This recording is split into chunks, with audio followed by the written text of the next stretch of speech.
Penelope retraced her steps back to the main floor.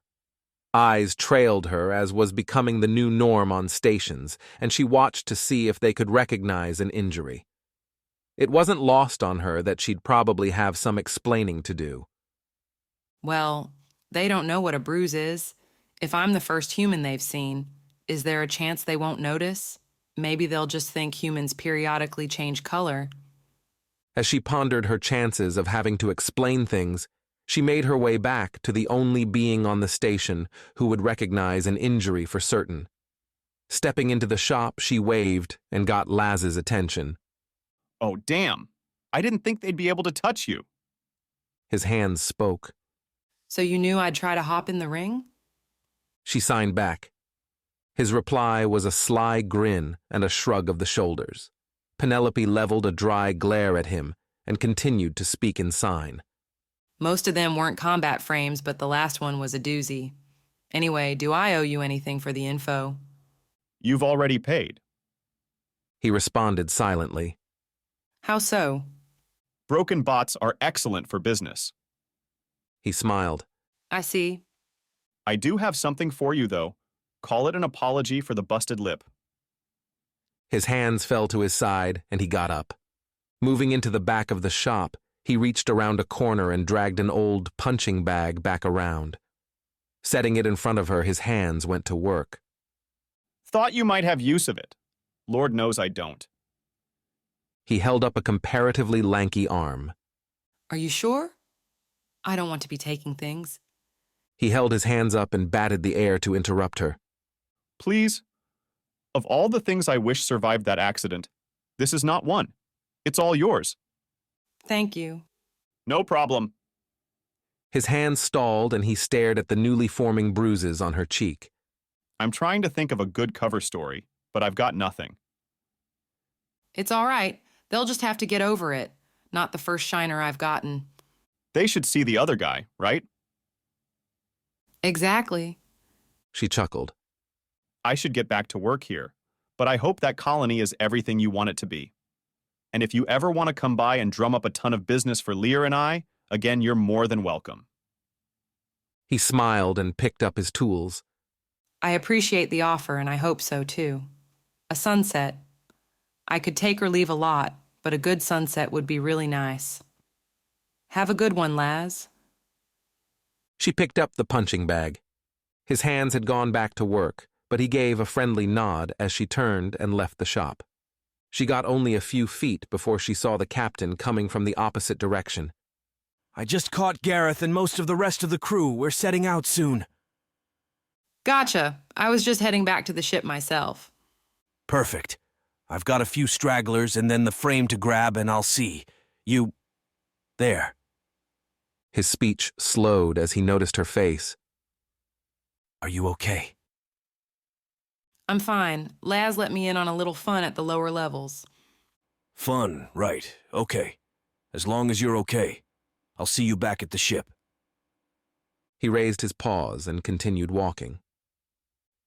After a short while the crew had been gathered, the bot returned to its place in the cargo bay, and a few additional amenities had been loaded that would be appreciated by planetary colonists. Few of the crew remarked on Penn's injuries, which didn't surprise her. Whether they were unaware of what an injury to a human looked like or just not willing to call attention to it was anyone's guess. What did surprise her was Gareth's lack of attention to it. She expected a scoff or scolding, but he acted as if he didn't even notice, which suited her fine. It was just unexpected. Eventually, the ship was out of the station and back en route to Raxia. After the ship had entered, FTL Penelope retired to her room, leaving Dieg, Gareth, and Tonette on the bridge. Enjoy your spa, Gareth? Gareth thought of what he'd witnessed on the station. He had gone to a Wyland spa and gotten his frills cleaned, a necessity given their dreadful condition of late. However, he'd cut the service short to follow their new temporary crew member. Yes. Yes, it was nice. You seem distracted, not concerned, are we? Concerned? About whom? It would seem Penelope became injured somehow. Tonette offered without turning. Oh, I hadn't noticed. Fairly severely, too, I think. I hope those guards didn't do anything. Such action would be utterly out of line. It wasn't. Deeg and Gareth both said in unison. Dag and Tonnet both looked at Gareth sideways. Oh, do you know how? Gareth asked. Do you? No, I just meant that the guards wouldn't be capable of it ethically, or physically. So it would have to be something else. Did she say anything to you? Yeah, she mentioned some fun on the lower levels. I guess the rumors of fights were true. Yes, they must be.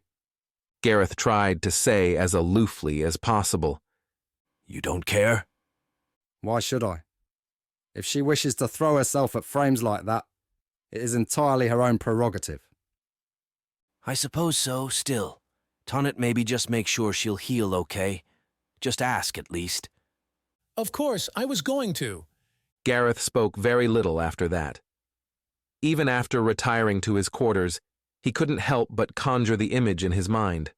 Penelope was on the ground, and yet the surprising this wasn't the fact that the frame had managed to overwhelm her. What was surprising was the look on her face as it brought its fists down. He was certain he saw relief, almost a smile if it could be believed. The only other thing to enter his mind was the realization of how gentle she'd truly been with him on the derelict ship. Pen had a feeling she was going to sleep well, but despite everything, she wasn't tired yet. Physically, sure, but not mentally. It had only been 5 or 6 hours since she'd woken up that morning, or what counted for the morning, on a ship.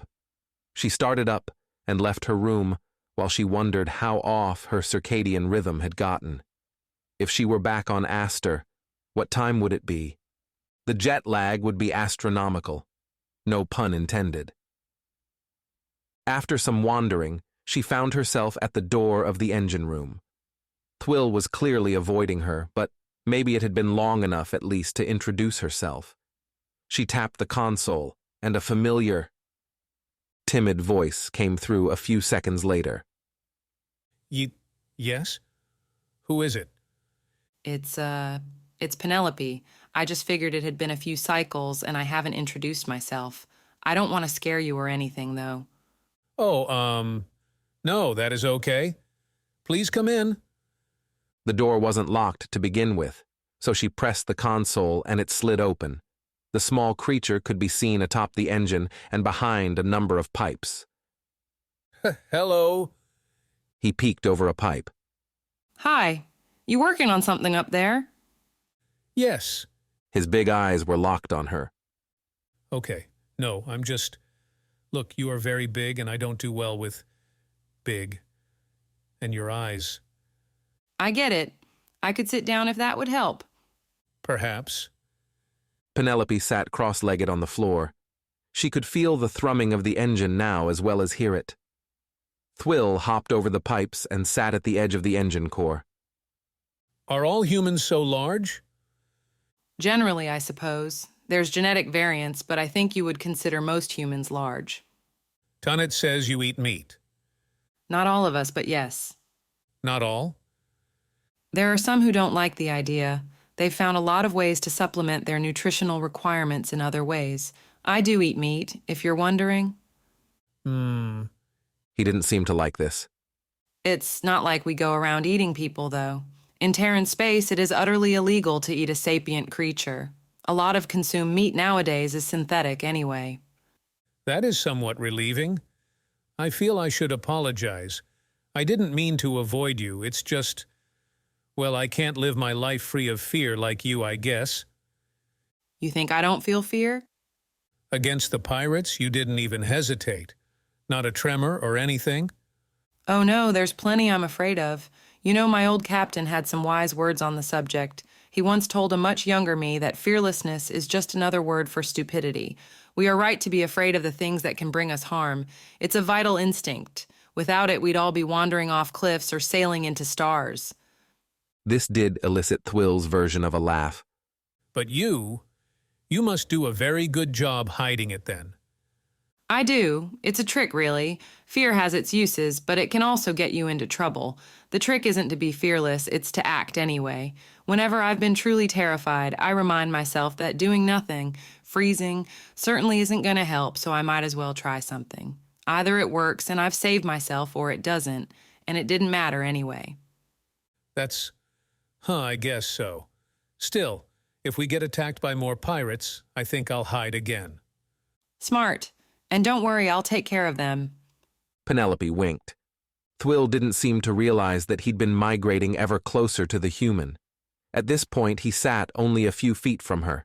She did indeed seem less imposing sitting on the ground. I'm sure you will. Say, Tonnet mentioned that you might find me cute. Is that true? Incredibly so. It has taken all my willpower to not try to pet you. I appreciate that. Please do not. Heard and understood.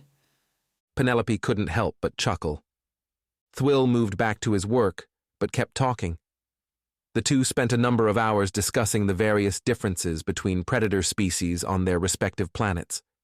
Pen learned that Thwill's people were herbivores and often preyed upon before and after evolving intelligence. They were also, as far as anyone knew, one of the first species in the galaxy that had developed space travel along with Gareth's people. Hey everyone, hope you loved the video. Don't forget to give it a thumbs up, hit subscribe for more awesome sci-fi content. You can also support us by hitting the thanks button at the bottom of the video. Your generosity goes a long way. Every bit helps us bring you more stories from the stars. Thanks a bunch.